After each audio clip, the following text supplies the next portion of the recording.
Ардсан намын гишүүд дэмжигчтэй холбооноос мэдээлэл хийж засгийн газрыг огцруулахыг шаардсан гишүүдийг 2016 онд улсын их хурлын сонгуульд нэр дэвшүүлэхгүй байхыг ерөнхий сайд Алтан уягаас шаардж байгаагаа мэдгдлээ. Бидэнд нэг асуудал бий. Өнөөдөр нийт монголчуудын сонгуулийн сонгууль өгсөн тэр дүнгээр байгуулагдсан засгийн газарт хариуцлага тооцно гэж явж байгаа энэ манай намын нөхдүүд бол тун хариуцлагагүй үйлдэл хийж байна. Ер нь бид хойшид энэ ард түмэн сонголтоо өгч гисэн улсын их хурл байгуулагдсан олон хулаа засгийн газараа бүрдүүлсэн байгаа нөхцөлд энэ нөхцөл байдал хариуцлагатай ажиллаж байгаа нөхцөлд дүүн шинжилгээ хийж түүнд нь дүнгээ тавьдаг хүмүүс бол ард түмэн сонгогчдоо. Тэгэхээр замын голд хувийн эрх ашигаар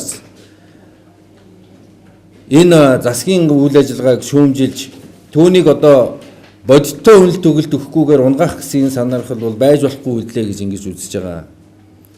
Мөн тос холбооноос Ардсан намын сонгогчдын саналаар улсын их хурл сонгогдсон атлаа засгийн газрыг ухнагаах атгах санаа агуулж байгаа гишүүдэд хариуцлага тооцоо ажиллана гэсэн юм а. Дөнгөж 12 онд бид чадан ядан олон хуллаа. Монгол Ардын намын олон жил бухсан нийгэм эдийн засаг улс төрийн бүлэглэл хариуцлагагүй үйл ажиллагааг тасан зогсоох гэж ажиллаж байна. Хүнд бэрх ажлуудыг даван туулж байна. Авилгалтай тэмцэж байна. Эдийн засгийн хүндрэлээс гарах гэж чармааж байна.